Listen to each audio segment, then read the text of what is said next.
이번 주는 그러니까 이제 불교가 가지고 있는 그 이제 우주관이라고 할 수 있는데요. 시간과 공간에 대해서 어떻게 이해하는가 하는 거하고, 그리고 그런 이제 그런 시공간 속에서 살아가는 존재의 삶을 어떻게 바라보는지에 대해서 좀 말씀을 드리려고 하는데요. 먼저 이제 이 불교에서 바라보는 이제 우리가 살아가는 이 세계, 세상 또는 공간이라고도 할 수 있고, 여기서 이제 시간, 또 여기서 일어난 시간적인 거, 이런 것들을 기본적으로 이제 어떻게 파악하고 있는지 간단히 좀 살펴보겠습니다. 일단 이제 불교에서 바라보는 시공간은 이제 무한의 어떤 개념 속에서 바라보고 있습니다. 그러니까 이 우주도 끝이 없다고 보고 있고, 또 시간, 우리가 경험하는 이 시간도 좀 무한의 개념으로 이해를 하고 있죠. 이게 그냥 어느 일정 기간 중에 끝나는 게 아니라 무한히 지속되고 무한히 이어진다고 보는 것이 일단 기본적인 입장이라고 볼 수 있습니다. 그래서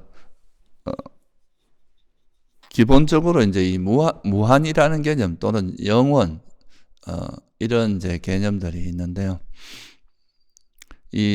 그래서 먼저 이제 무한과 유한이라는 그 개념의 차이에 대해서 한번 좀 간단히 좀 살펴보도록 하겠습니다. 우리가 보통 이제 유한이라고 하는 거는 수학적으로 말하면 적당한 어떤 숫자, 적당한 어떤 범위로 한계를 지을 수 있는 거. 그러니까 예를 들어서 우리가 되게 큰 숫자가 있다 그러면 그 숫자보다 더 큰 어떤 숫자로 이거보다 이제 더 클 수는 없다는 그런 한계를 지을 수 있는 건 유한이라고 하고요. 그런 한계를 지을 수 없는 거는 무한이라고 이제 이야기를 하죠. 예를 들어서 자연수, 우리가 알고 있는 자연수나 유리수, 무리수 이런 것들은 다 무한에 해당하는 거죠. 그죠? 근데 이제 유한이라고 하는 건 아무리 그게 숫자가 크다 하더라도 그 숫자가 이렇게 제한이 되어 있는 거는 유한으로 바라보는 겁니다. 예를 들어서 이제 불교에서 등장하는 가장 큰 개념 중에 하나가 이제 겁이라는 개념이 있죠. 이 겁이라는 걸 보통 우리가 비유를 할 때 가로 세로 한 12km 정도? 그다음 높이도 그 정도 되는 그런 바위가 있는데, 그 바위를 천상에 사는 천녀가 아주 부드러운 옷을 입고 이제 와서 그 바위를 스쳐 지나갈 때, 100년에 한 번 그 바위를 스칠 때 그 바위가 다 따라 없어지는 시간, 이거를 우리가 보통 이제 일겁이라고 이야기를 하는데요. 그러니까 일겁이라고 하는 숫자가 엄청 긴 시간이죠. 또 다르게 말하면 이제 우리가 눈에 보이는 이런 우주가 이렇게 생겼다가 사라지는 시간. 그러니까 우리가 보이는 이 우주는 성주계공, 만들어졌다가 머물다가 부서져서 이제 사라지는 그런 과정을 거친다고 보는데, 그 한 주기를 겁이라고 생각하기도 하거든요. 그래서 이것이 참 이루 셀 수 없이 큰 숫자이기는 하지만, 그렇다고 해서 이게 영원한 건 아니다. 왜냐하면 이것도 이제 제한이 있는 거죠. 시간이 길다는 거지. 그게 이제 끝없이 이어진다는 건 아니다. 수명이 있다. 우주도 수명이 있다. 실제 이제 요즘 자연과학에서도 우리가 살고 있는 이 우주도 수명을 이야기하거든요, 실제로. 그래서 이런 것은 다 엄청나게 큰 숫자고 또 긴 시간이라고 할 수 있지만, 이것도 아예 셀 수 없는 그런 건 아니라 유한한 수다. 그러니까 어느 정도 시간이 지나면 끝나는 거다 이 말이죠. 이게 좀 길다는 거지. 근데 무한이라고 하는 건 아무리 큰 숫자를 갖고 와도 그거보다 계속 더 큰 숫자를 더 큰 게 있고, 이건 한계를 지을 수 없는 게 무한이기 때문에, 그래서 우리가 이제 어떻게 보면 고등학교 때 그런 거 배우셨을 텐데, 그 유한한 숫자는 아무리 그게 길다고 해도 무한분의 유한한 숫자는 0이다. 0에 수렴한다. 이런 걸 아마 배우셨을 거예요. 그러니까 아무리 긴 그 유한이라고 해도 이거는 이제 이 숫자 이후가 무한히 존재하기 때문에 이게 사실은 시간상으로 비례로 보면은 이것이 아무리 유한한 것이 길다고 해도 무한에 비하면 찰나에 불과하다. 이렇게 볼 수가 있는 거죠. 그래서 우리가 이제 n분의 상수 이렇게 해서 n이 무한대로 가면 이건 0으로 보죠. 이게 이제 일반적으로 수학에서 제일 기본적으로 이야기하는 건데 그게 뭐냐 하면은 그러니까 아무리 큰 유한이라고 해도 무한에 비하면 이거는 0에 가깝다. 그러니까 이거는 그냥 찰나에 불과하다. 이런 의미가 내포되어 있는 겁니다. 근데 이런 이제 이해 방식이 불교에도 여전히 있습니다. 그래서 우리가 우리가 살고 있는 이 세상이나 우리가 사는 이 시간은 무한하다고 보는데 그 속에서 살고 있는 존재들의 삶이라는 것은 유한하죠. 수명이 있잖아요. 그죠? 아무리 길어도 어느 정도 시간을 살면 태어나면 또 죽어야 됩니다. 그런 것들이 있기 때문에 이런 것을 어떤 면에서는 찰나로 볼 수 있다. 이것이 아무리 길다 해도 이 무한의 시간에 비하면 찰나로 볼 수 있다. 이런 이제 개념이 숨어 있다는 것을 참고로 이해하시고, 그래서 기본적으로 이제 시간이라고 하는 게 우주에서 이렇게 우리가 살아가는 이 세상에서 이루어지고 있는 시간은 무한의 어떤 영역으로 보고 있고요. 그래서 지금 우리가 현재 살아가는 사람을 이야기하면 이게 과거부터도 이루 셀 수 없는 과거부터 지속되어 왔고 이게 또 현재부터 앞으로도 언제까지 지속될지 알 수 없는 그런 무한한 시간 속에 살고 있고 공간의 크기도 이제 무한하다고 보는 겁니다. 그래서 이 무한한 공간 속에 우리가 이제 존재들이 살아가는데 이 존재들이 살아가는 이런 그 공간을 크게 나누면 세 가지로 나누죠. 이건 다 옛날에 한번 제가 말씀을 드린 거라서 간단히 말씀드리고 넘어가겠습니다. 그래서 욕계라는 게 있고요. 이제 주로 욕망이 주된 세상. 이거는 욕망이 삶의 어떤 주요 동력이 되고 이 욕망을 통해서 살아가는 세상을 욕계라고 합니다. 그래서 이 욕계라는 거, 욕자가 이제 감각적 욕망의 세상이다 이 말이거든요. 계라는 게 세상이니까. 이거는 이제 주로 인간 세상, 또 욕계 천상도 있지만 인간, 지옥, 축생, 악이 이런 것들을 이제 욕계라고 이야기하죠. 여기 욕계보다 좀 더 이제 수준이 높은 세상을 색계라고 이야기하는데요. 이거는 욕계가 욕망이 지배하는 세상이라고 한다면 색계는 욕망으로부터 벗어난 사람들이 살아가는 세상입니다. 그러니까 예를 들자면 우리가 이제 선정을 닦아서 삼매를 얻은 삼매를 닦아서 선정을 얻은 사람, 색계 초선이나 2선, 3선, 4선 이런 선정을 얻은 사람은 그 선정의 힘으로서 이제 감각적 욕망을 멀리하고 그런 선정을 즐기는 세상, 그런 세상을 색계라고 하는데요. 거기는 그러니까 이제 미세한, 그러니까 이제 색계에 살아가는 존재들은 아주 미세한 물질이 우리가 욕계 세상과는 다르게 그 몸이 아주 미세한 물질로 이루어져 있고 여기 사는 사람들은 주로 욕망의 지배를 받는 게 아니라 오히려 그 그러니까 주로 선정을 닦으면서 선정에 들어서 지내는 세상, 이걸 이제 색계라고 하죠. 그래서 욕계에 비해서 색계의 존재들은 수명이나 그런 능력이나 이런 거에 엄청난 차이가 납니다. 괴로움, 이제 행복, 여기는 거의 행복만이 있는 세상이라고도 할 수 있고, 그래서 이런 색계라는 게 있고, 또 색계보다 조금 더 수성한 세상은 무색계라고 해서 그러니까 색계는 몸이 있긴 한데 이게 이제 몸이 아주 미세해서 우리 삶에 그렇게 큰 영향을 주지 않는 그 정도라면 무색계 같은 경우는 아예 이제 물질이 없는 세상을 무색계라고 합니다. 그러니까 만약에 우리가 몸이 없다고 생각을 해보면 몸으로부터 오는 고통이 없어지기 때문에 그거는 이루 말할 수 없이 자유롭고 또 행복한 세상이라고 할 수 있겠죠. 그래서 이런 무색계까지 이렇게 세 가지로 나눠집니다. 욕계, 색계, 무색계. 우리가 뭐 아주 쉽게 이제 추측할 수 있는 세상은 이제 다 눈으로 볼 수 있고 경험할 수 있는 건 주로 인간 세상하고 축생계, 동물의 세계인데요. 뭐 지옥이나 악이, 그리고 욕계 천상의 세계는 우리가 직접적으로 이래 보통 사람들이 경험하기 힘든 세상이죠. 그렇지만 어쨌든 이제 욕계라는 것과 색계라는 것, 무색계, 이렇게 세 개로 공간이 나누어져 있고요.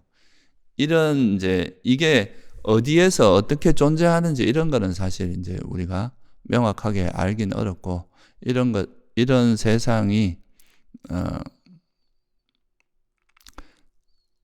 우리가 지금 경험하는 거는 주로 이제 지구라고 하는 여기서 살아가는 이걸 경험하고 있지만, 이 넓은 우주 속에 또 우리가 직접 보지는 못하지만 이런 세계가 존재한다고 이제 이야기를 합니다, 불교에서는. 그래서 욕계 내에서도 이제 지옥, 악이, 축생, 인간, 천상, 욕계 천상까지 이렇게 6개의 세상이 있고, 색계에도 색계라고 하는 전혀 이제 욕계하고는 전혀 차원이 다른 세상도 존재하고, 또 무색계, 어떤 그 물질이 없는 그냥 마음만, 정신만 있는 그런 존재들이 살아가는 그런 곳도 있다. 이렇게 보는 게 이제 불교의 세계관입니다. 그리고 이 공간의 크기는 무한하다. 이게 아무리 가도 이거는 이제 한계가 없다. 이렇게 보고 있고요. 그리고 이제 여기서 이 세상이라고 하는 것도 이게 완전히 없어지지는 않는다고 봅니다, 불교에서는. 그러니까 이 안에서 일어나는 그 세상들은 계속 변한다 하더라도 그 우주 자체가, 이 세상, 그러니까 우리가 경험하는 이 공간 자체, 이 공간적인 우주 자체는 완전히 소멸하지는 않는다. 이렇게 보고 있습니다, 불교에서는. 그런데 이제 여기서 우리가 중요한 건 이런 이제 시간과 공간 이런 개념도 중요하지만, 결국은 이 속에서 이제 살아가는 존재들, 물론 이제 이런 시간과 공간에 대한 좀 연구라든가 그런 거에 대한 것들은 주로 물리학에서 많이 다루는 거고요. 그런데 이제 우리가 불교에서는 이런 시공간 속에서 살아가는, 무한한 이런 시공간 속에서 살아가는 이런 존재들이 경험하는 그런 이제 괴로움이 있는데, 그런 괴로움을 어떻게 이제 벗어나서 뭔가 완전한 행복을 실현할 것인가. 이거는 이제 그 생명이 있는 모든 존재들이 가지고 있는 공통된 어떤 의문이고, 바람이고, 또 그것을 위해서 살아간다. 이렇게 말해도 과언이 아니라고 볼 수 있겠죠. 그래서 이제 이 세상과 존재의 본질에 대해서, 그러니까 부처님께서도 항상 탐구를 출가해서 이제 그 수행을 하시면서 깨달은 것도 다 이런 세상의 본질은 뭔가, 존재의 본질은 뭔가, 이런 것들을 이해함으로써 우리가 생명체가 가지고 있는 본질적인 모습을 이해해서 이 생명체가 겪는 괴로움에서 벗어나는 길을 찾으신 거죠. 그래서 기본적으로 이제 부처님께서 발견한 거에 의하면 이 세상이라고 하는 것은, 세상도 그렇고 이 세상, 이 물리적인 세상뿐만 아니라 우리가 살아가는 이런 존재들도 다 조건에서 발생한다라고 하는 게 첫 번째 이제 부처님께서 발견한 진리죠, 그죠? 그걸 우리가 보통 영기라고 표현을 하는데요. 그러니까 부처님께서 이제 이 세상의 그 진리를 발견한 것 중에 제일 이제 핵심적인 그 진리 중에 하나가 이 영기의 진리입니다. 아무래도 이제 이런 여러 가지 종교에서 보면 이 우주가 이 세상이 어떻게 생겨났느냐, 우리 존재가 어떻게 생겨났느냐, 이런 거에 대해서 여러 가지로 연구를 하죠, 그죠? 그래서 창조주, 하나님이 다 세상도 만들고 천지를 창조하고 막 존재도 창조했다. 이렇게 보는 경우도 있고, 또 요즘 과학자들처럼 그냥 우연히 생긴 거지, 또 그냥 물질적인 현상이 이렇게 만들어진 거지, 특별한 게 없다. 이렇게 보는 입장도 있는데, 부처님께서는 이제 이거를 이 세상도 그렇고 이 세상에서 살아가는 존재도 그렇고 다 우연히 발생한 것도 아니고 누가 만든 창조주나 조물주가 있어서 만든 것도 아니다. 이거는 조건 발생이다. 라는 것을 이제 발견한 것이 다른 종교에서는 찾아볼 수 없는 불교만의 독특한 가르침이다 라고 할 수 있겠죠. 그죠? 그래서 이 조건 따라 발생한다. 이 세상에 있는 거는 그냥 우연히 일어나는 게 아니라 조건에 의해서 일어난다. 다시 말해서 이유가 있다 이거예요. 그냥 뭐 발생하는 게 아니라 뭔가 일어나는 거는 이유가 있다. 원인이 있다. 이렇게 말씀하신 게 이제 부처님의 가르침이고, 이건 세상에도 적용이 됩니다. 우리가 이 살아가는 이 세상도 그냥 우연히 발생하는 게 아니라 어떤 그 물질 세계 간의 어떤 서로 간의 조건에 의해서 이런 조건이 부딪힐 때 발생했다가 또 조건이 사라지면 사라진다. 뭐 우리가 뭐 대부분 알고 있는 이 우주가 발생된 거를 뭐 빅뱅 이론으로 많이 이야기를 하는데요. 그러니까 이런 물리적인 공간이 만들어지는 것도 어떤 특정한 원인이 있다는 거예요. 뭐 빅뱅이라는 원인이 될 수도 있고, 또 이 빅뱅이 또 왜 일어나는가 이렇게 추구해 나갈 수 있겠지만 그런까지는 다 뭐 말하지 못하더라도 하여튼에 어떤 원인이 있다.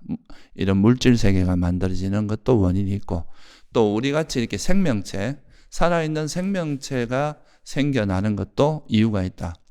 아마도 물질 세계보다 더 어려운 게 이제 이 생명체가 어떻게 발생하는가, 여기에 대한 이야기일 텐데요. 이것도 이제 부처님께서 출가해서 이제 그 아까 말씀드렸듯이 연기를 발견하셨다고 했는데, 연기라는 그 진리를 통해서 이 존재가 어떻게 태어나는지도 이제 밝혀낸 거. 이게 또 어떻게 보면 과학에서는 밝혀내기 힘든 그 부분이라고 할 수 있겠죠. 그래서 일단은 이 우리가 살아가는 이 이제 물리적인 공간도 조건에 의해서 일어나는 거고, 조건에 의해서 변해 나가는 거다. 조건에 의해서 일어났다는 것은 그 조건이 또 바뀌면 변할 수 있다는 겁니다. 빅뱅에 의해서 만들어졌다 해도 이것도 이제 과학자들의 말에 따라도 이게 우주도 수명이 있다고 하죠. 어느 정도 시간이 지나면, 지금은 이렇게 팽창하고 있는데 이게 어느 정도 나중에 지나면 수축을 하면서 결국에는 이게 또 다시 부서져서 또 새롭게 형성되는 이런 과정들을 계속 거친다는 거예요. 그와 마찬가지로 이런 물리적인 세상 속에, 시공간 속에 살아가는 존재도 마찬가지로 끊임없이 이렇게 생겼다가 사라졌다, 생겼다가 사라졌다 하는 이런 과정을 거친다. 물리적인 세계만 그렇게 계속 변화하는 게 아니라 조건에 의해서 일어나고 사라진다는 말 자체가 모든 것이 변한다는 의미를 가지고 있거든요. 조건이 이렇게 갖추어졌을 때는 또 생겼다가 이 조건이 변하고 이제 조건이 다하게 되면 다시 또 사라지고, 이런 그 과정을 반복한다는 건데, 이 살아있는 생명체도 똑같은 그런 과정을 거친다는 거예요. 그러니까 어떤 조건이 있으면 또 만들어졌다가 또 태어나는 거죠. 만들어졌다기보다 태어났다가 또 이제 그 수명이 어느 정도 이제 인연이 다 해요. 그러면 이제 수명이 다 하거나 뭐 어떤 외적인 뭐 어떤 그 충격을 받거나 이렇게 하면 또 죽음을 맞이하게 되는데, 그러면 거기서 다시 또 새로운 것이 새로운 존재로 태어나고, 이런 끊임없이 생겼다가 사라지는 이런 과정을 거친다는 것이 이제 부처님의 통찰이고 불교에서 말하는 겁니다. 그래서 어떻게 윤회를 하느냐, 이것도 제가 뭐 많이 말씀을 드렸기 때문에 간단히 그냥 설명을 드려보면, 그러니까 이 존재는 기본적으로 살아있는 생명체의 특징은 의식이 있다는 거죠. 마음 또는 의식이 있다는 게 다른 이제 이런 사물, 그러니까 일반적인 물질 세계와 다른 점은, 우리가 불교에서는 이제 물질과 정신을 구분하는데, 이 몸이라고 하는, 우리가 이제 육신을 이루는 이런 몸은 물질이라고 보고, 이 몸을 토대로 해서 일어나는 그 바깥 세상에 대한 인식, 그리고 그것을 이제 알고 희노애락을 경험하고 이런 것들은 다 마음을 통해서 일어난다고 보고 있습니다. 그래서 이 마음 또는 의식이라고 하는 이것이 있는 것이 생명체의 특징이고, 이것이 있기 때문에 우리가 괴롭고, 때로는 괴로워하고 때로는 행복해 하면서 끊임없는 그런 행복과 괴로움이 교차되는 그런 삶을 겪을 수밖에 없다. 그리고 희노애락을 겪고 이렇게 하는 거죠. 근데 도대체 이런 이제 생명체라고 하는 것들이 왜 이렇게 태어나는가? 왜 이렇게 태어나서 생로병사를 겪을 수밖에 없는가? 이것이 이제 부처님의 출가 동기였잖아요. 그죠? 아니, 내가 이제 태어날 때는 처음에는 뭐 태어나서 왕궁에서 자라면서 너무 좋은 것만 보고 이러니까 뭐 그런 거에 대한 걸 잘 몰랐는데, 어느 날 이래 보니까 이제 나이가 들어가면서 이제 의식도 발달하고 뭔가 지혜가 좀 생기기 시작하면서 보니까 주변에서 나는 이렇게 건강하고 막 항상 행복하고 이런데 뭔가 늙은 사람도 보이고 죽어가는 사람, 병든 사람, 이런 사람들이 보이는 걸 보면서 아, 이게 저 사람들만의 일인가 나의 일인가 이걸 이제 생각하게 된 거죠. 근데 나도 똑같이 저런 이제 병도 들 수 있고 죽을 수도 있고 한다는 거에 대해서 충격을 받은 거예요. 그래서 그러면 이제 살아있는 생명체라고 하는 거는 노병사, 살아서는 생활고를 겪고 이제 병들고 늙어서 죽어가는 이런 과정에서 벗어날 수 없다. 그걸 알고 나서 어떻게 하면 이걸 벗어날 것인가 그거를 이제 찾기 위해서 출가를 하셨잖아요. 그래서 그렇게 이제 출가를 하신 다음에 오랜 수행 끝에 발견하신 진리가 연기인데 그 연기의 진리 중에 하나가 이 존재라고 하는 우리가 이 살아있는 생명체도 태어나는 데는 이유가 있구나. 이유가 있는데 그 이유가 외적인 이유가 아니라는 걸 발견하신 거죠. 바깥에서 오는 게 아니라 자기 내적인 이유였다는 것을 발견하신 거. 이것도 이제 되게 큰 발견이다. 이게 이제 다른 또 종교와 차이가 나는, 그러니까 어떻게 보면 부처님이 발견하신 되게 중요한 통찰 중에 하나입니다. 그러니까 우리가 이제 현재 일어나는 것들이 모든 것이 현재 일어나는 것은 또 어떤 이유가 있어서 일어나고 그렇다면 또 현재가 또 미래의 원인이 되고 이런 것이 이어진다면 우리가 이 생에 최초에 일어날 때 최초에 태어나는 것도 무슨 이유가 있을 거다 이거죠. 그죠? 이유 없이 일어나진 않을 거다는 거죠. 그래서 이거를 추구해 보는 거죠. 왜 그러면 이 생에 우리가 태어났는가 이거를 살펴보니까 그거는 내가 그 이전에도 이제 존재했고 그 이전에 존재하면서 그러니까 그때 내가 어떻게 행했는지 그 행위의 결과로서 또 이어지고 또 현재 행위의 결과로서 미래가 이어지고 한다는 그거를 발견하신 거죠. 그러니까 이거는 외적인 어떤 조물주나 하나님이 이렇게 해주는 게 아니라 자기가 한 행위의 결과로서 그것이 어느 정도 이제 시간이 지나면 또 새로운 걸 만들어내고 이것이 반복되는 거, 이거를 이제 어떻게 보면 발견하신 겁니다. 그거를 정리한 게 12연계의 가르침이죠. 그죠? 그러니까 여기서 되게 중요한 거는 이게 이제 외적인 조건보다는 내적인 조건이 훨씬 중요하다는 거예요. 자기가 한 행위의 결과로서 이런 게 일어난다. 그래서 우리가 이런 뭐 욕계도 살고 색계도 이제 색계나 무색계라고 하는 이런 세 개의 세상이 존재하는데 거기서 이제 그 중에 한 곳에 우리가 이제 태어나게 되는데 이 태어나게 하는 그 원인은 뭐냐?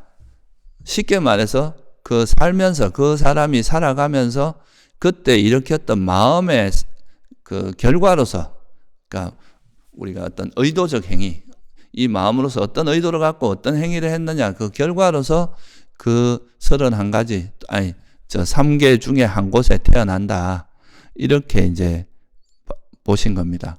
그래서 여러분들이 만약에 평소에 살아가면서 항상 나쁜 짓을 하고 짐승 같은 짓을 하고 짐승 같은 마음으로 살아가고 항상 짐승 같은 행위를 하고 이러면 이 행위를 하는 것이 이제 살아있는 동안에 보통 이제 우리가 어떤 존재가 태어나서 이 죽는 기간까지 이걸 한 생이라고 하는데요. 이거는 이제 보통 이 몸이 죽는 거 이걸 가지고도 생이라고 하기도 하고요. 또 공간적인 큰 변화가 일어날 때도 그거라고 하기도 합니다. 우리가 이제 뭐 예를 들어서 인간 세상에 살다가 축생으로 간다거나 또는 뭐 지옥으로 간다거나 천상으로 간다거나 이런 것도 또 죽음이라고 할 수도 있고 그래서 다양한 이제 수명이 다해서 이제 죽음이 일어나게 되는 이게 하여튼 삶의 주기가 있는 거죠. 태어난 사람이 이제 죽는 데까지 일정한 기간이 있는데, 요 일정한 기간 중에 이제 우리가 존재가 계속 그냥 이어지긴 하는데, 왜냐하면 이게 계속 변하면서 이어지긴 하는데, 그 이어지는 게 계속 한정없이 이어지면 뭔가 너무 복잡하니까 이것을 한 주기별로 이제 결산을 한번 한 다음에 또 새로운 삶이 시작되고, 또 이 삶을 결산하고 또 새로운 삶이 시작되고, 이렇게 한다고 그냥 좀 쉽게 말씀드리면 그렇게 말할 수 있습니다. 그래서 한 생에 살면서 그 생에서 자기가 살았던 또 행위의 결과로서 또 다음 생이 일어나고, 또 그 생에서 살았던 또 그걸로서 또 한 번 큰 변화가 일어나는 거죠. 우리가 이 인간으로서 한 생을 살다 보면 그 한 생 속에서도 큰 변화를 여러 번 겪게 되는데, 특히 죽음을 맞이하면은 그런 것보다 훨씬 더 큰 변화, 예를 들면 완전히 다른 세계로 갈 수도 있어요. 새끼나 무새끼나, 또는 지옥이나 축생으로 갈 수도 있고, 이렇게 큰 변화가 일어나는 시점이 이제 죽음이라는 그 시점을 통해서 이런 큰 변화가 일어나는데, 이런 큰 변화가 일어날 때, 그 새로운 삶을 이끌어내는 그 주된 원인이 어떤 되게 능력 있는 신이 있어가고, 너는 잘했으니까 저쪽 천상으로 가라, 너는 나쁜 짓 많이 했으니까 지옥으로 가라, 이렇게 하는 게 아니라 자기가 한 행위의 결과로서 간다. 이거는 자기가 살면서 어떤 행위를 했느냐, 어떤 마음으로 어떤 행위를 했는 그 행위의 결과로서, 만약에 유익한 행위, 그러니까 탐욕이 없고 성냄이 없고 어리석음이 없는 그런 행위를 바탕으로, 그런 마음을 바탕으로 어떤 행위들이 이루어졌다면, 그런 사람은 선처라고 하는, 소위 말해서 행복이 많은 세상, 인간이나 천상같이 행복이 주로 많은 그런 곳에 태어나게 되고, 만약에 나쁜 짓을 많이 하고 이제 집착을 많이 하고 탐욕을 많이 하고 남을 해치고 성냄을 바탕으로 해서 남을 해치고 자기를 해치거나, 이런 탐욕이나 성냄이나 어리석음이 많은 사람, 어리석은 마음을 바탕으로 해서 그런 악행을 많이 한 사람들은 고통을 많이 받는 그런 곳에 태어난다. 그게 이제 우리가 익히 알고 있는 내용입니다. 그래서 이런 이제 자기가 한 어떤 마음 상태로, 해로운 마음이냐 유익한 마음이냐, 그거에 따라서 유익한 행위를 했느냐, 유익한 마음을 바탕으로 행위를 했으면 유익한 행위가 되고, 해로운 마음을 바탕으로 하면 해로운 행위가 되는데요. 그런 행위를 그런 것에 의해서 우리가 또 다른 생이 또 시작이 되고, 거기서 또 어떤 행위를 했냐에 따라서 또 새로운 생이 시작되고, 이렇게 이제 보는 것이 불교의 관점이다. 이게 그러면서 때로는 욕계에 태어나서, 욕계 중에서 이제 만약에 이 생에서 우리가 악행을 많이 했으면 그 사람은 다음 생에는 악체에 태어나서 거기서 엄청나게 고통을 받고, 또 거기서 그렇게 하다 거기서 이제 그 행위의 결과가 다 끝나면 또 이제 새로운 삶이 시작되는데, 그때는 또 선처에 태어나서 행복해질 수도 있고, 이런 것이 이제 끊임없이 이제 다람쥐 쳇바퀴 돌듯이 이 3계 안을 돌아다니는 거, 이걸 우리가 윤회라고 하죠. 그죠? 그래서 때로는 욕계 악처에 태어나기도 하고, 지옥, 축생, 아기 같은 악처에 태어나기도 하고, 때로는 인간이나 천상 같은 그런 선처에 태어나기도 하고, 또 수행을 많이 해서 선정을 얻은 사람은 새끼나 무새끼 같이 아주 수성한 세상에 태어나서 오랜 세월 행복하게 살기도 하고 그렇다는 거예요. 근데 이제 이 세상 중에서도 무색계나 이제 이런 곳은, 특히 무색계 비상 비비상처 같은 데는 거의 84,000대급이라는 시간이 수명이라고 합니다. 그러면 최대 수명이 그 정도 된다는 거죠. 이 우주가 84,000번 이제 생겼다 사라지고 생겼다 사라지는 동안에 그 수명이 유지된다는 거예요. 그러니까 얼마나 오랜 세월 행복하게 살 수 있는지가 이제 알 수가 있는 거죠. 그럼에도 불구하고 그거는 아까도 말씀드렸지만, 이렇게 긴 시간이라고 하더라도 이거는 우주의 무한한 시간에 비하면 찰나에 불과합니다. 그래서 이것도 결국은 그 삶이 끝나면 또 어디로 윤회할지 알 수 없다는 거예요. 그게 이제 문제인 거죠.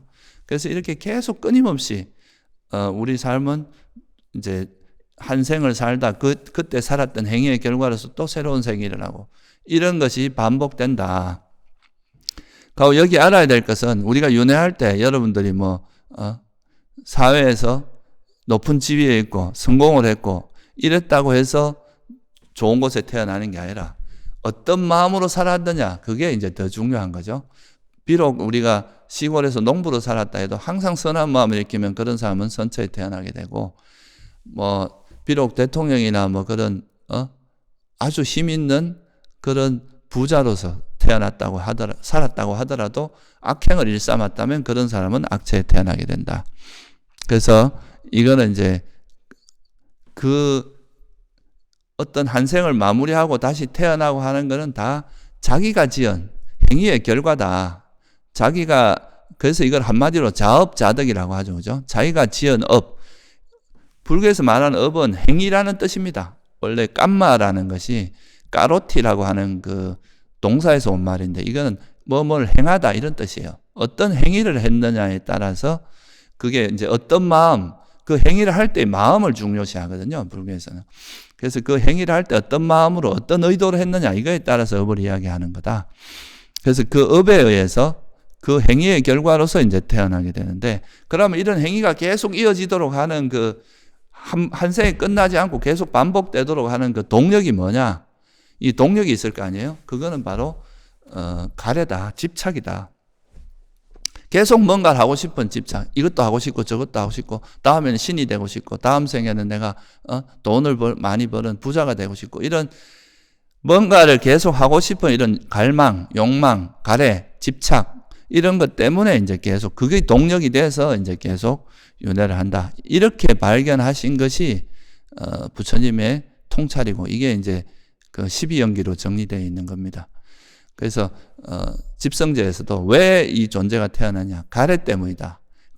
가래는 왜 일어나냐? 무명 때문이다. 어리석음과 이 가래라고 하는 집착이라고 하는 이것이 동력이 돼서 계속 뭔가 행위들이 일어나고 이 행위가 또 반복되면 이 행위가 일어나고 사라지고 하면서 이 행위의 결과로서 다시 또 새로운 생이 시작되고 이렇게 해서 끊임없이 이렇게 태어나고 죽고 하는 이것이 보통 사람들의 삶이다. 그래서 이 무명과 가래가 다하지 않는 한 이 태어나고 죽고 하는 이것은 결코 멈추지 않는다. 끊임없이 지속된다. 무한히 지속된다. 이거는 이제 그러면 이거를 끊는 방법을 이제 뭐냐? 이거를 이제 또 발견하신 거죠. 그러니까 이 세상에 이제 존재들의 원리가 이런 이제 무한한 시공간 속에서 그 시공간에서 자기가 지은 그 업에 따라서 자기가 지은 행위에 따라서 이 소위 말해서 삼계라고 하는 여기에 적당히 삼계 중에 한 곳에 태어나서 거기서 적당한 시간을 보내고 죽습니다. 죽고 또 그 행위의 결과가 남아있고 또 그것을 움직이게 하는 동력인 무명과 가래가 남아있으면 또 새로운 삶이 시작이 되고 이렇게 해서 끊임없이 지속되는 이런 것을 이제 부처님께서 보신 거예요. 그러니까 이 시공간도 무한하지만 이 존재의 삶도 우리가 수행을 해서 이 고리를 끊지 않으면 이 무한히 지속된다고 보신 거죠. 그래서 이거를 이제 이렇게 하면서 때로는 행복하기도 하고 항상 행복하기만 하면 아무 문제가 없죠. 우리가 아무 윤회도 좋을 거 아니에요. 그죠? 근데 이게 이제 행복만 있는 게 아니라 이게 언제 어떻게 괴로움으로 갈 수도 모르기 때문에 이것이 가지고 있는 그런 이제 한계, 이것이 가지고 있는 그런 이제 위험성 이런 거에 대해서 통찰하고 이야기한 가르침이 바로 무상과 괴로움에 대한 가르침입니다. 그래서 오늘은 제가 이거에 대해서 좀 설명을 드리려고 해요. 그러니까 이거는 이제 그 불교의 우주관이라고 하는 게 이런 무한에서 시작이 된 무한한 그런 이제 시공간과 이런 윤회라는 것이 무한히 지속된다는 이런 인식하에서 이루어진다는 것을 먼저 좀 이해를 해야 이런 무상이나 괴로움에 대한 통찰이 좀 더 명확하기 때문에 제가 서서를 좀 길게 말씀을 드렸어요. 그래서 이게 이제 우리 존재가 살아가는 이런 이제 그 현실이다. 이루어지는 현실이라는 거죠. 그러니까 이거는 여러분이 부정하든 안 하든 이제 진리라고, 만약에 이 진리라면 부정하든 안 하든 이렇게 흘러간다는 거예요.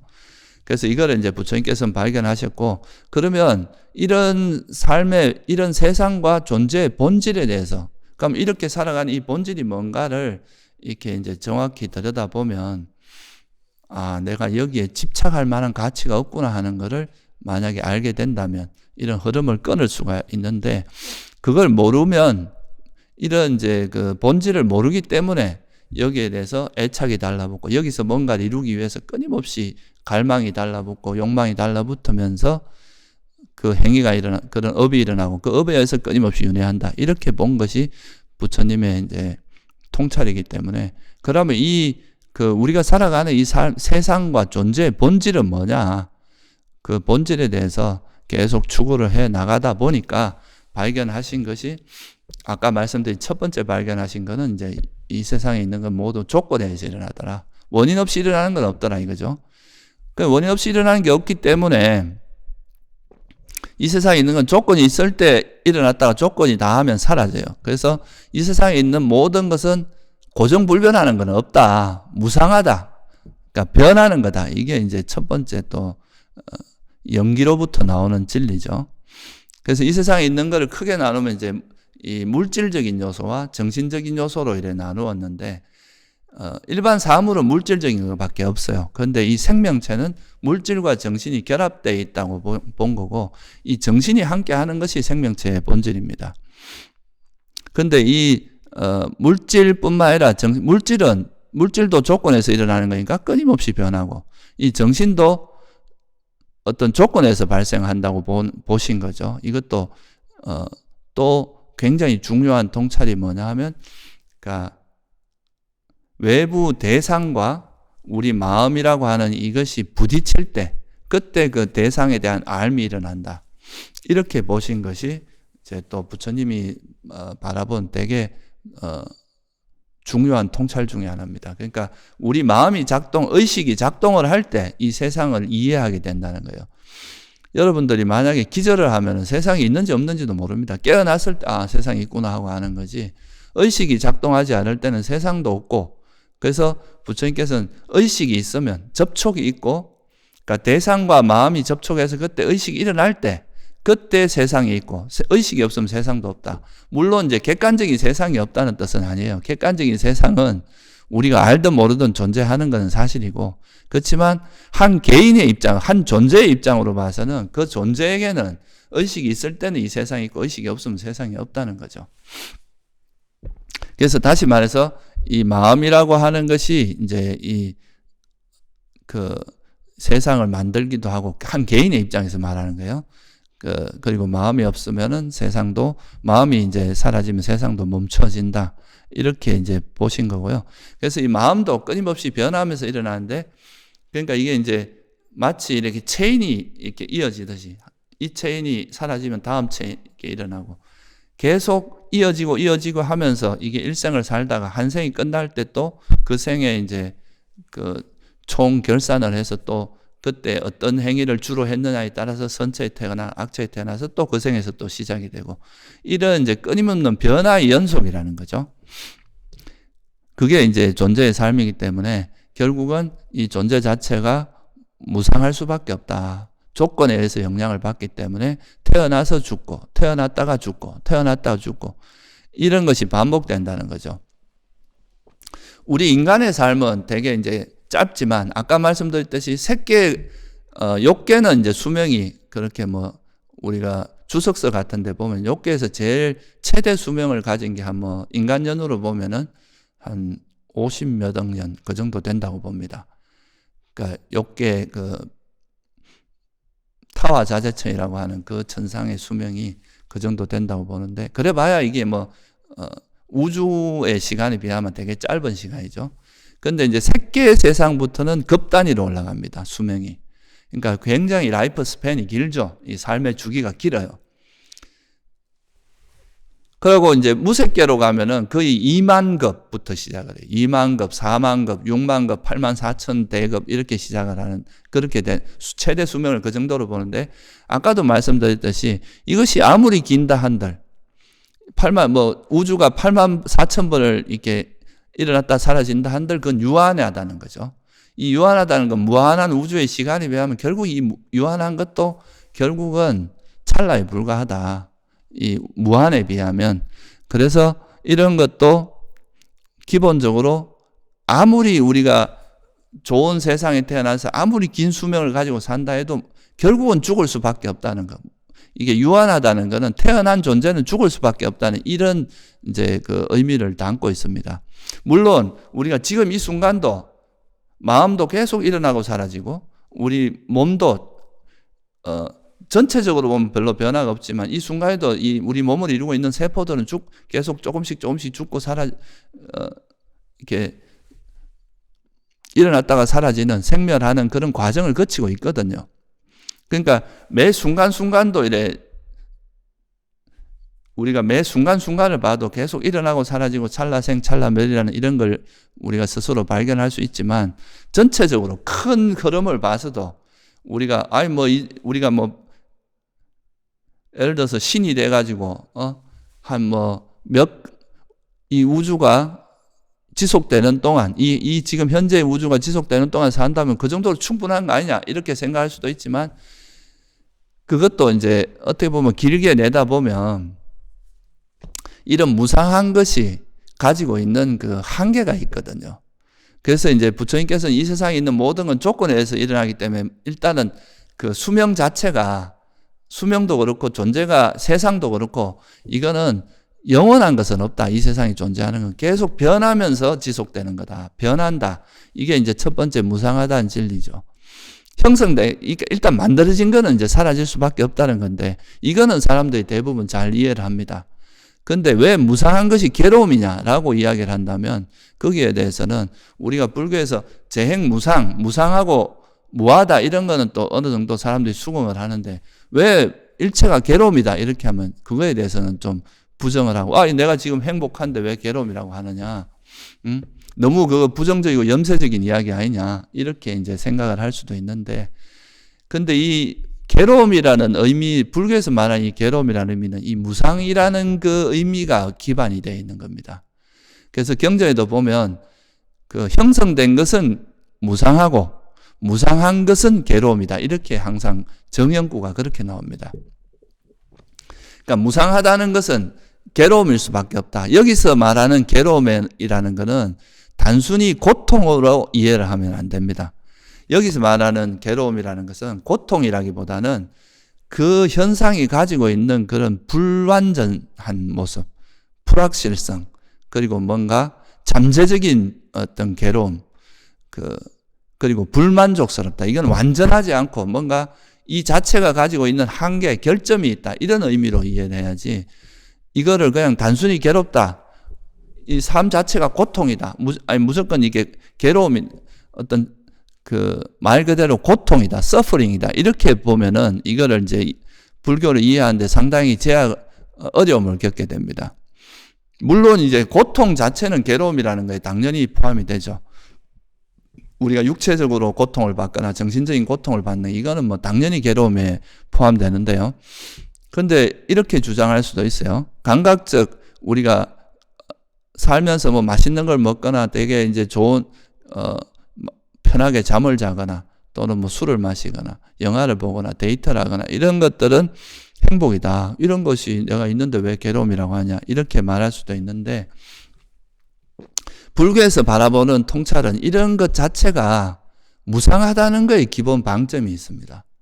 무상하다는 것은 그것이 행복한 그 순간 자체가 짧고 순식간에 지나가 버린다는 뜻이고 이것이 이제 무상하다는 의미 자체에서는 이 행복 자체가 영원히 지속되는 게 아니라 결국은 사라지고 다시 괴로움으로 돌아갈 가능성을 항상 가지고 있다는 의미를 갖고 있는 거죠. 그죠?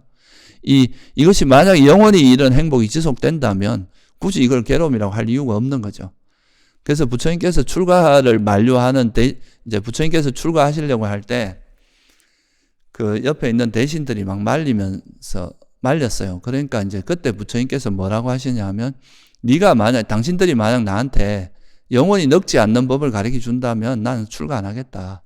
영원히 그 병들지 않는 방법을 가르쳐 준다면 출가 안 하겠다. 영원히 죽지 않는 방법을 가르쳐 준다면 출가 안 하겠다 그랬어요. 그러니까 만약에 현재 행복이 영원하다면 그거는 당연히 행복이라고 할 수 있겠죠. 근데 지금 이게 행복이라 해도 이것은 결점이 너무 많다는 거예요. 감각적 욕망이라고 하는 것 자체가 대상을 의지하고 있기 때문에 이게 감각 욕망이라고 하는 건 뭔가 원하는 걸 가졌을 때 행복한 거거든요. 그래서 이 행복은 오래 유지되기 어렵습니다. 예를 들어서 뭐 돈을 많이 벌면 행복이라고 하지만 이 돈이라고 하는 것도 영원한 게 아니잖아요. 또 그 돈을 가진 사람은 여러분들 보통 사람들이 생각할 때는 그게 행복일 것 같아도 그 돈을 관리하고 유지하려면 그 엄청나게 많은 스트레스를 겪어야 됩니다. 그 또 자기가 가진 거를 관리하고 유지하는 데는 또 굉장히 많은 에너지를 해야 되고 또 우리가 이제 권력을 얻으면 좋겠다고 생각하지만 권력은 제한되어 있기 때문에 또 그걸 얻고자 하는 사람이 그 사람을 끌어내리기 위해서 온갖 비방을 하고 괴롭히고 결국은 그걸 내려오지 않으면 못 견디게 만드는 그런 일들을 계속 하게 되거든요. 그래서 이 대상을 의지한다는 것이 가지고 있는 이 행복은 다른 행복에 비해서 훨씬 저열하고 이거는 이제 그 자체가 이제 행복을 주기에는 어렵다. 그래서 이거는 이제 괴로움이라고 말하기도 하고요. 또 다른 면에서 보면 이게 우리가 그 행복을 누린다 해도 그 시간이 얼마나 짧으냐 이거예요. 행복을 누릴 때는 좋지만 그 행복이 끝나고 나서 오는 그 상실감, 또 그걸로 인해 그것이 이제 다시 그 사라졌을 때 오는 그 어떤 괴로움, 이런 것들은 또 보통 사람들이 생각을 못 한다는 거죠. 그래서 이 현재가 행복이라 하더라도 이 행복이 영원하지 않고 사라질 수밖에 없고 사라지면 다시 또 괴로움을 경험할 수밖에 없다는 거, 이게 제일 큰 문제입니다. 그리고 이 생에서는 그래도 운이 좋아가지고 행복을 잘 유지했다고 칩시다. 그래서 이 생에는 남들보다는 훨씬 더 행복하게 살았다고 해도 이 한 생에서 행복하게 살았다고 해서 다음 생에도 또 이 행복이 그대로 유지된다는 보장이 없다는 거, 이게 또 큰 단점입니다. 이런 게 이제 또 부처님께서 보신 통찰이죠. 그래서 예를 들면 이제 알라라 깔라마하고 처음에 이제 부처님께서 출가하셔갖고 알라라 깔라마하고 라마뿌따라는 우따까 라마뿌따라는 두 스승을 만났는데 그 두 스승이 얻은 선정이 무소유처하고 비상비비상처입니다. 그때는 이제 이런 아직 부처님의 법이 나기 전이니까 깨달음이나 이런 게 이제 말하기 전이어서 그분들이 생각하는 거는 이것이 이제 궁극적인 지점이라고 생각하는데 부처님께서 이걸 보니까 이런 그 무소유처나 비상비비상처에 해당하는 그런 집중력을 갖고 있는 사람들이 다음 생에 무소유처나 비상비비상처라고 하는 무색계의 존재로 태어날 수는 있는데 이것도 아까 말했듯이 수명이 비상비비상처의 최대 수명은 84,000대급입니다. 그러니까 엄청나게 긴 세월을 행복하게 살고 그거는 뭐 보통으로 생각하면 그 뭐 이루 말할 수 없는 좋은 그런 것이지만 그렇다고 해서 그게 영원한 것이 아니라 그것이 끝나고 나면 다시 이 존재는 욕계라든가 욕계에 다시 태어날 수도 있고 욕계에 태어나서 다시 악처로 갈 수 있는 이런 가능성은 여전히 있다는 거죠. 그래서 부처님께서는 이거는 아까도 말씀드렸지만 우주의 긴 시간에 비하면 이 84,000대급 동안에 행복하게 있다가 다시 악처로 태어나서 악처로 간 다음에 다시 또 선처로 돌아오는 거는 굉장히 어렵다고 하거든요.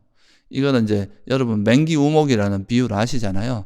악처에 태어났다가 다시 선처로 온다는 거는 너무나 어렵다고 이거는 그렇게 이야기하거든요. 그러면 아무리 내가 행복한 곳에 있다가도 다시 악처로 태어날 가능성을 갖고 있다면 이거를 행복이라 할 수 있느냐? 이거는 본질적인 위험성, 그런 게 눈에 보이진 않지만 아직도 잠재되어 있는 그런 가능성이 충분히 있고, 만약에 악처에 태어나서 다시 선처로 돌아오지 못하고 무한한 시간을 그 고통을 겪는다면 똑같은 거다 이거죠. 그래서 이거를 행복이라 볼 수 없다. 그래서 이것도 이제 부처님께서는 현재 아무리 그렇게 긴 시간 행복이라 하더라도 이걸 행복으로는 볼 수 없다. 이것도 괴로움의 속성이 있다. 그렇게 본 거죠. 그리고 또 우리가 보통 뭐 이제 신이 되기를 되게 원하죠. 신이 그래서 신을 숭배하고 뭐 그렇게 하는데 불교에서 볼 때는 이 신도 보통 우리가 이런 신을 세 개의 그런 존재를 보통 신이라고 이야기를 하거든요. 천신이라고 이야기를 하고 그 세 개에 태어나는 존재들은 선정을 닦은 존재들이기 때문에 신통도 보통 우리 인간들보다 훨씬 뛰어나고 인간들에 비해서 능력도 훨씬 뛰어납니다. 그래서 우리가 이제 그 디가니까야나 이런 경전에 보면 그런 신들을 우연히 사람이 만나면 그 신은 보통 이제 빛으로 인간이 보기엔 거의 빛으로 되어 있기 때문에 그런 그러니까 그런 걸 그런 존재를 우연히 이렇게 만난 사람들은 정말 그런 신들이 우리를 창조했고 막 이렇게까지 생각할 수 있다는 그런 이야기가 나오는데, 근데 불교에서 바라볼 때는 어떻게 보면 이렇게 대단한 신들조차도 결국은 무명과 가래를 버리지 못한 존재들이고, 아무리 신으로 오래 산다 해도 거기서 죽으면 다시 또 일반 인간으로 태어날 수도 있고 또 악체도 태어날 수도 있는 그런 가능성을 갖고 있기 때문에 그런 신들조차도 여전히 중생으로 보는 게 불교의 입장입니다. 아무리 뛰어난 존재라고 하더라도 능력 많은 중생이에요. 우리가 이 세속에서도 인간계에서도 한 나라의 지도자가 되면 능력이 되게 많고 할 수 있는 역할, 보통 사람에 비해서 할 수 있는 일이 많죠. 근데 그 사람이 그렇게 할 수 있는 기간이 얼마나 되겠어요? 미국 대통령도 길어봐야 4년, 8년입니다. 그 기간이 지나면 또 할 수 있는 거는 또 제한될 수밖에 없어요.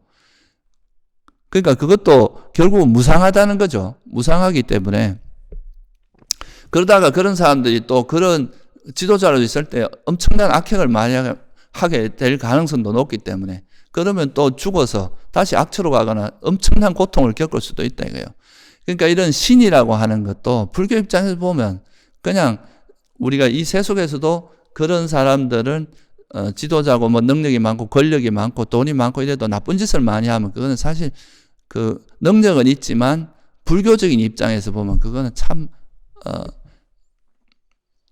악행을 많이 하고 그런 사람 나중에 엄청난 많은 고통을 받게 되는 그냥 그런 범부에 불과하게 보는 거거든요. 그러니까 이런 우리가 신으로 숭배하는 그런 사람들조차도 알고 보면은 하나의 능력은 많지만 결국은 자기 욕망에서 벗어나지 못한 사람이기 때문에 그런 사람의 능력도 영원한 건 아니고 언젠가는 사라질 수밖에 없고, 그래서 이런 신들도 결국은 중생에 불과하다. 이렇게 보는 게 불교적인 어떤 관점이에요. 스케일이 좀 다릅니다. 우리가 보통 이제 눈앞에 있는 이익만 바라본다면 지금 저렇게 능력이 많고 행복이 많은 사람이 너무 위대하고 대단해 보일 수도 있지만 불교적인 관점에서 보면 이게 이 생에 끝나는 게 아니거든요. 계속 이어지고 이 생에서 그렇게 하더라도 이 생에 아무리 능력이 많은 사람도 나쁜 악행을 많이 하고 이러면 다음 생에는 비천한 사람으로 태어나거나 아니면 악체에 태어나서 또 고통을 받게 되는 이런 과정을 거치기 때문에 그런 것에 대해서 큰 의미를 부여하지 않는다 이거예요. 그래서 지금 제가 말씀드린 것처럼 우리가 이 3계 속에서 사람들이 끊임없이 윤회하고 때로는 되게 행복한 곳에 태어나고 때로는 굉장히 괴로운 곳에 태어나고 이렇게 선처와 악처를 계속 돌아다니고 윤회를 하게 된다고 윤회를 하는 건데, 아무리 우리가 욕계의 선처뿐만 아니라 색계나 무색계 같이 그런 색계의 신들로 태어난다거나 무색계의 어떤 몸이 없는 그런 존재로 태어나서 너무나 행복하고 자유로운 그런 존재로 살든 간에 그거는 아무리 행복하다 하더라도 그것이 가지고 있는 본질적인 위험성이 있다. 불확실성. 그것으로 그 형태로 완전히 그냥 정착된다면 그거는 확실한 거죠. 근데 그게 아니라는 거예요. 또 언제 또 미끄러져서 또 이게 될지도 모른다. 그런 불안전성, 불확실성 이런 걸 갖고 있기 때문에 부처님께서 그거는 아무리 현재가 아무리 행복하더라도 그거는 결국 무상한 것이고, 무상한 것은 괴로움일 수밖에 없다. 다시 괴로움으로 돌아갈 가능성을 항상 가지고 있다. 그런 위험이 항상 도사리고 있다. 그래서 이 3계에서 태어나는 것 자체가 괴로움이라고 말씀하신 거예요. 존재 자체로 태어나는 것 자체가 괴로움이다. 그렇게 말씀하신 것이 바로 무상하기 때문에 괴로움이라는 거죠. 존재 자체가 이거는 무명과 가래 때문에 업이 있고 업에 의해서 만들어진 형성된 것이기 때문에 이건 수명이 있을 수밖에 없고 그 수명이 다하면 죽을 수밖에 없고 또 죽고 나서는 그 다음 이 생에서는 뭔가 안전이 보장된 것 같이 우리가 막 보험도 들고 막 많은 걸 재물을 모으려고 하지만 죽을 때 그런 걸 가져가는 게 아니거든요. 죽을 때 여러분이 가져가는 거는 돈과 명예, 권력 이런 게 아닙니다. 죽을 때 가져가는 자기가 지은 업, 자기가 지은 행위만 이제 실제 다음에 태어나는데 영향을 주는 거는 이 생에서 자기가 어떤 행위를 했느냐, 뭐 쥐고화를 막론하고 어떤 행위를 했느냐에 따라서 이제 그렇게 된다는 거죠. 그래서 이제 이 세상 자체를 우리가 무상하고 무상한 것은 괴로움이다. 이렇게 말씀하신 것이 부처님의 통찰입니다. 그러면 이렇게 보는 게 어떤 의미가 있느냐 이거죠. 그러니까 이렇게 봄으로써 우리가 이 살아가는 거에서 보통 사람들은 욕망을 통해서 살아가기 때문에 뭔가를 이루려고 하고 여기서 뭔가 업적을 만들려고 하고 여기서 뭔가를 이루는 그런 결과에 되게 치중을 합니다. 그런 결과를 얻기 위해서는 때로는 폭력을 쓰기도 하고 때로는 남을 죽이기도 하고 거짓말도 하고 도둑질도 하고 또 그런 수많은 악행을 저지른단 말이에요. 그죠? 근데 이렇게 해서 이 생에 만약에 자기가 큰 업적을 이루었다. 천하를 뭐 평정하고 천하를 통일했다 하본들 불교적인 입장에서 보면 이거는 한 생에 불과하고 이건 찰나에 불과합니다. 이 긴 어떤 여정에 비하면. 근데 이래갖고 이 생에 끝나고 나면 결국은 그 다음에 기다리는 자기 행위의 결과로서 엄청나게 많은 그런 괴로움을 겪어야 되는 그런 악업의 결과가 나타날 수밖에 없다. 이런 거에 대한 이해가 있는 사람들은 눈앞의 이익에 마음이 가지 않겠죠. 그죠?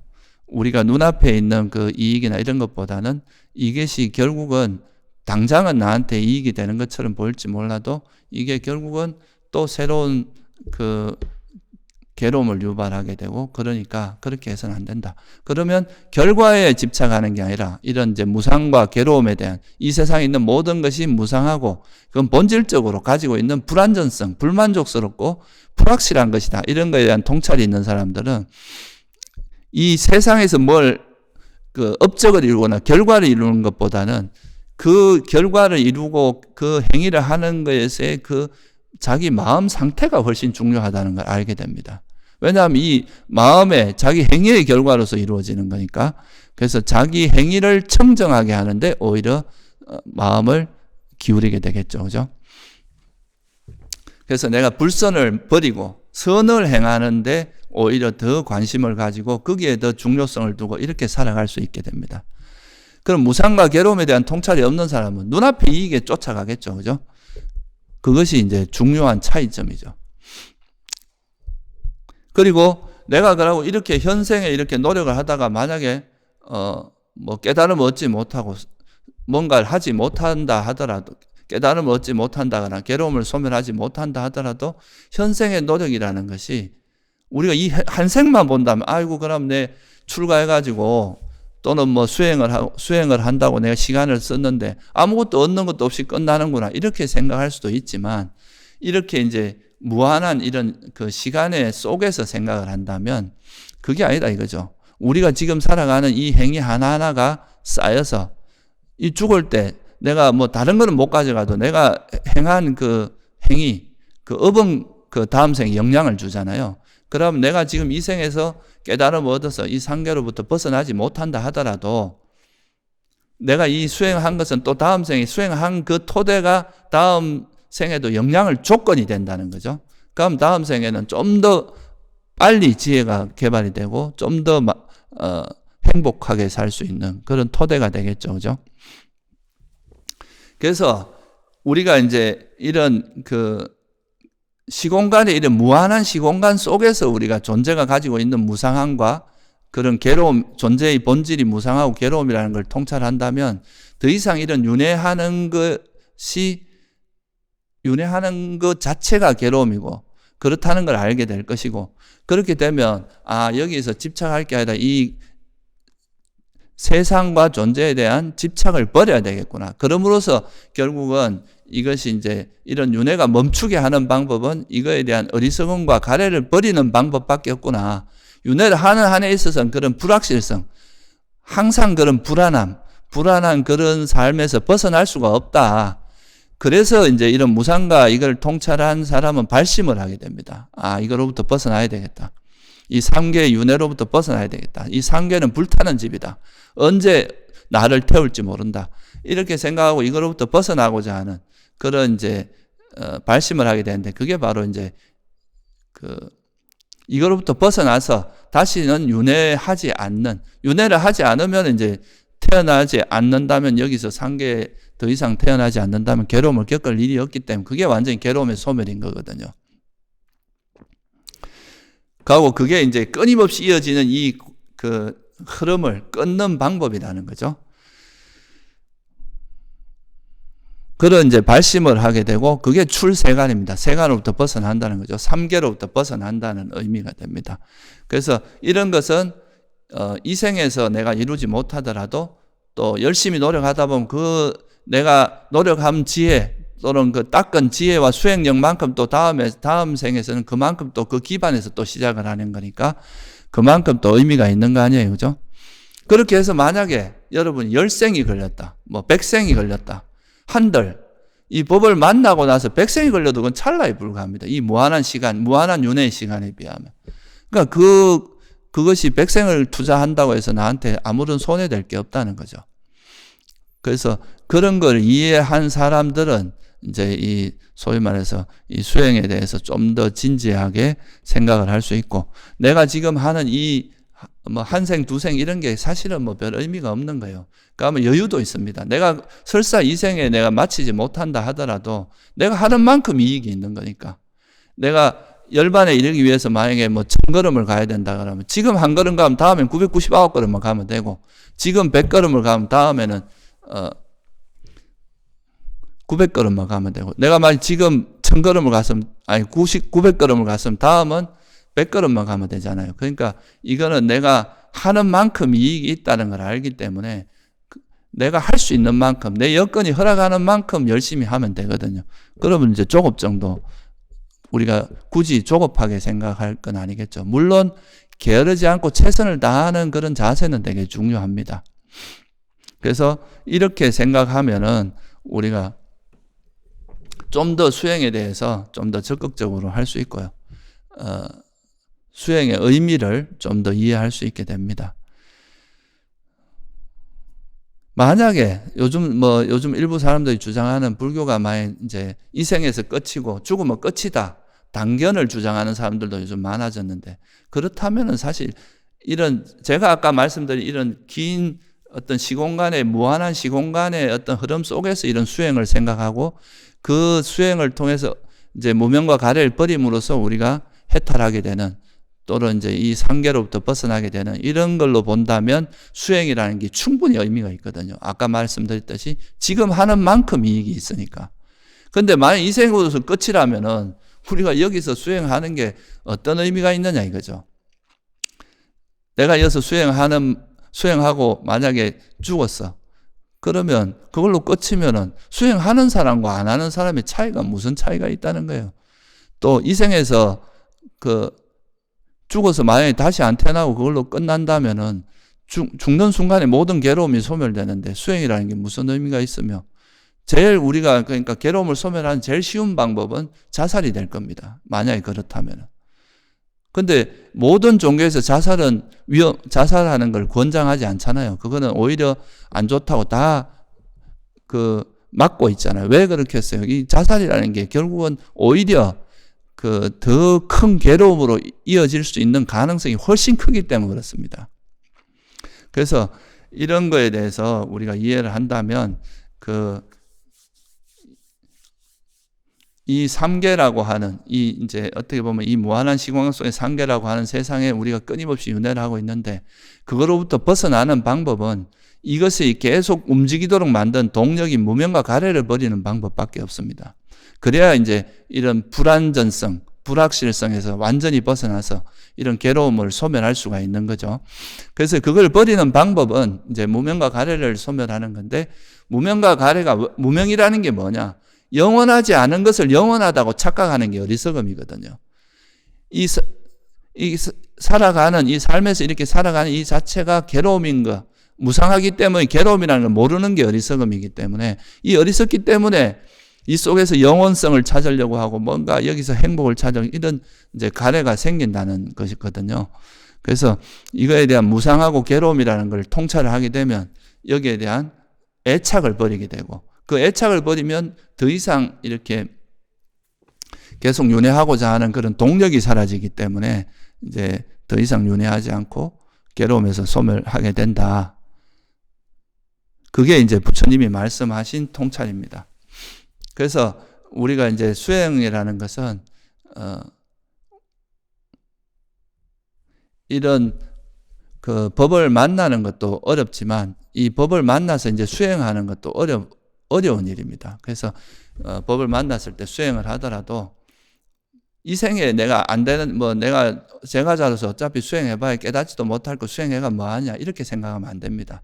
아까 말씀드렸듯이 내가 지금 이 생에 조금이라도 하는 만큼 이익이 있고 그거는 또 다음 생에 또 이 생에 마치지 못한다고 해도 다음 생에 또 이어지고 그게 또 그 기반에서 또 수행을 할 수 있기 때문에 훨씬 더 지혜도 개발하기 쉬워지고 그렇게 해봐야 그 유한한 세월입니다. 법을 만나고 내가 수행을 멈추지 않는 한 유한한 시간 내 아라한이 될 수 있습니다.